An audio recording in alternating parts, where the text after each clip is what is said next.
亲爱的朋友们，大家好，我是张德芬。现在我坐在美国田纳西州纳什维尔市的 Isha 内在科学学院，坐在我旁边的呢，就是学院的创始人萨古鲁。他是一位相当具有远见的人道主义者，同时也是影响印度当代50名最重要的人士之一。当然，他也是一位伟大的瑜伽士。今天呢，我就要就中国人常常面临现代的一些问题来请教他，希望得到他一些智慧的开示。Hi, Sadhguru. Nice meeting you. Namaskar. So first of all, I'd like to ask you one question. That is, China is now developing very fast. But with the growth of the economy, people are getting less and less happy.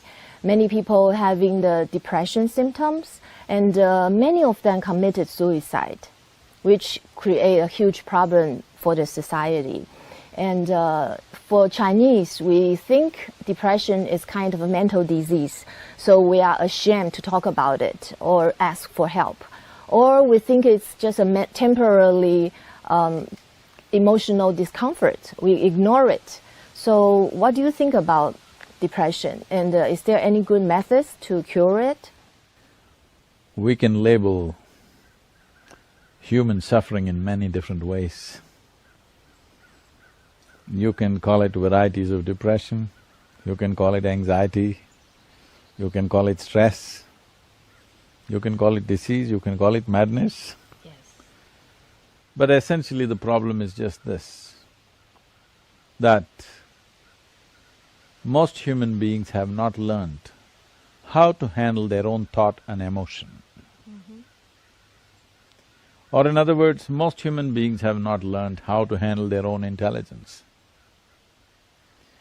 This is because right from your childhood, you're too busy wanting to conquer the world. You forgot that without having this in your control, this human mechanism, this body and this mind in your control, even if you go and sit on top of the world, still life will be miserable.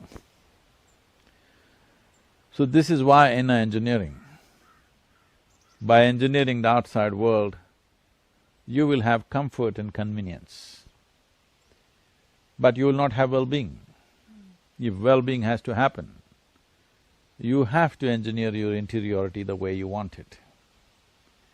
When you say, today the Chinese are suffering from depression, we must understand, China as a nation is a single largest phenomena in terms of moving a large mass of people from extreme poverty to a certain level of affluence and economic and physical well-being. Probably never before in the history of humanity, nearly 1 billion people or more than 1 billion people have moved from poverty to affluence in a matter of one generation. Never before. When you move that rapidly, there will be some pains and aches. But one must understand it's all worthwhile, because being in a state of poverty or in a hopeless state of poverty means that a human being has no opportunity to find expression to their life, either in terms of one's genius, or their emotions, or their skills, or their many other capabilities. Nothing will find expression. So, when the outside becomes better than what it was in the past, we must also gear ourselves within. Otherwise, all this effort a generation of people worked to bring you to this place as a nation, all their work will go waste if you sit and suffer depressions. All this was done believing that it will bring well-being. So as external situations get better, it is very important to work on the inner situations. So this is why inner engineering becomes very important. What inner engineering means is, we have understood that in the external world, unless you handle it right things won't work. We can call this science, technology, but essentially understanding the realities and doing the right thing about it. Isn't the same attitude and approach equally important when it comes to interiority? When it comes to inner well-being, people are trying to make it happen through belief, by looking up towards heaven, or by philosophies, by ideologies. No, inner well-being also needs to be approached in a scientific manner. As we understand that the external realities must be understood in a scientific manner and handled with appropriate technologies, similarly inner well-being must be approached as a science and handled with appropriate technologies. It is these technologies for well-being that I'm referring to as inner engineering. Okay. So can you share with us some words about inner engineering? It's some philosophy and also techniques about yoga asanas or breathing techniques or meditation that can help us to do the inner transformation. I would like to correct the question. There is no philosophy. Yes. No philosophy. Yes. A scientific understanding of how this functions, and then methods as to how to make it work. There are many ways to look at this, there are many complex ways of looking at it. One simple way of looking at it is, see what you call as my body right now.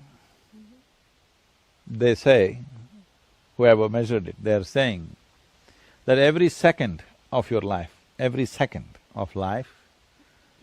37 followed by 21 zeros, that many chemical reactions are happening in this body. I'm asking you to just give you a perspective, 12 zeros means a trillion. So 37 followed by 21 zeros, whatever that number, that many chemical reactions per second. I'm asking, have you even devised a supercomputer which can track that many chemical reactions? You cannot. But this is a supercomputer like that.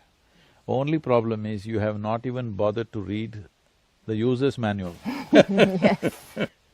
So now, we want to teach you a technology through which you can create the right kind of chemistry. When I say the right kind of chemistry, today modern medicine and science is clearly telling you, every human experience has a chemical basis to it. What you call as peace is one kind of chemistry, what you call as joy is another kind of chemistry, what you call as ecstasy is another kind of chemistry, agony, anxiety, depression, stress, every human experience has a chemical basis to it.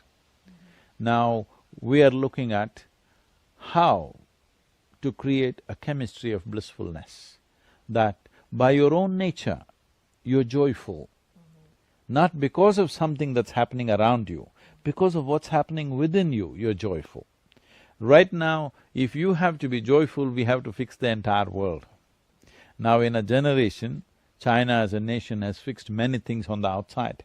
Now people are complaining about depression because unless you fix the interiority, your experience of life will not be good. Comfort and convenience will come, but well-being will not come. We have to understand this as a generation of people, wherever you may be, largely for most of the population on the planet, except for a certain population in the world, in certain parts of the world, largely for a whole lot of people on the planet, we're enjoying comforts and conveniences no generation ever knew in the history of humanity. We are the most comfortable generation ever, but we are not the most joyful or peaceful generation because we have not brought our inner chemistry to a state of peacefulness and joyfulness. So, there are technologies as to how to create a chemistry of joy. If your very chemistry is joyful, then you being joyful is not dependent or subject to what's happening around you. If right now someone else or something else can determine what happens within you, this is the worst form of slavery, isn't it? Somebody can make you happy, somebody can make you unhappy, somebody can make you stressful, somebody can make you depressed. This is the worst form of slavery because somebody is able to determine what happens within you. What happens within you must be 100% your business, isn't it? So, inner engineering is on many different levels, but the simplest way of expression is this: it is a way of fixing your chemistry so that it is joyful by its own nature. So when you're joyful by your own nature, one thing that happens to you is, there is no fear of suffering anymore, because you have taken the experience of your life into your hands. Only when there is no fear of suffering, you will walk full stride in your life. Otherwise, the very life becomes crippled in many ways. In our lives, if we do not do what we cannot do, that's not a problem. But in our lives, if we do not do what we can do, we're a disaster. But this is what will happen when you are not joyful by your own nature. The fear of suffering will not allow you to do even those things that you can do in your life. So, if you want to avoid this tragedy of life, that you are not a crippled life, one fundamental thing that should happen to every human being is that there is no fear of suffering. Whichever way the outside is, this is how I will be. If this assurance comes to you, then you will explore your life with much more profoundness than ever before. I can do my testimony because after I consistently practice the techniques you taught us, I feel really much better in my inner state, which never happened in my life before. I am a living testimony? Yes, yes. And all your disciples, when I met them, I can tell they are really in joy and happiness. I can show you people, in the last 10 years, they have not had a moment of stress, anxiety, anger, nothing. They just live peacefully and joyfully. Yes. But sometimes we see people, we can tell that they are suffering, you know. We know that as long as they change their attitude or perspectives about things, or even come to learn engineering, inner engineering, or practice it, their life will be much better. But they are very stubborn, they don't want to change. And these people, how can we help them, or how can they help themselves? Nobody enjoys suffering. There's no such thing. Suffering means no enjoyment, okay? You cannot enjoy suffering, but they think there is no other way. Yes. Because they have made investments in misery. Okay. What do you mean by investment in misery? They've invested in misery and they don't have the necessary wisdom and the strength to withdraw the investment or to dump the investment and build a new possibility. But this will not come by changing attitudes. This is the biggest problem. We are offering a simple technology. Why I'm insisting on this word technology is, technology does not demand belief system. Technology does not need that you have to worship it. You just have to learn to use it. Instead of learning to use it, they make a philosophy out of it. Then it doesn't work. See, you have a phone, you have to learn to use it. Instead of that, you every day light incense stick and worship it. It won't work that way. You just have to learn to use it. The same goes for this. Your body and your brain, you just have to learn to use it. You can't have attitude towards it. By changing your attitudes, it's not going to change. If you change your attitudes, socially you will be different. Within yourself you will not be different. Suppose you become very loving because somebody told you being loving is good.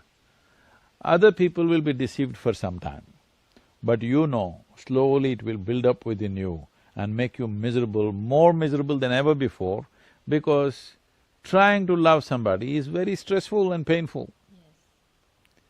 If your very chemistry is joyful, then you will respond to everything around you in a very pleasant manner.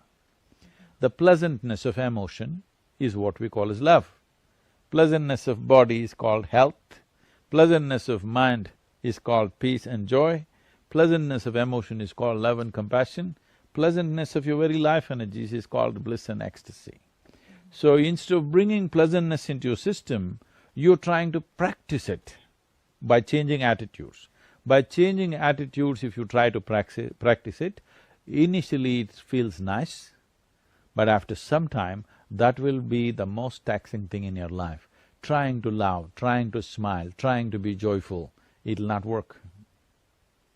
If you change the fundamentals of who you are, if you take away the friction within you, being peaceful, joyful, blissful is a natural consequence of that.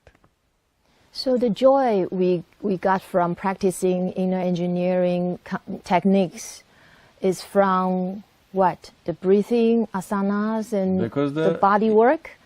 And then get into the emotional part? Because the chemistry is changing. You can have it checked up. Oh. You can have it checked up. The very chemistry is changing. Many of you, even if you try to get angry, you can't get angry. Try and see. I see, okay.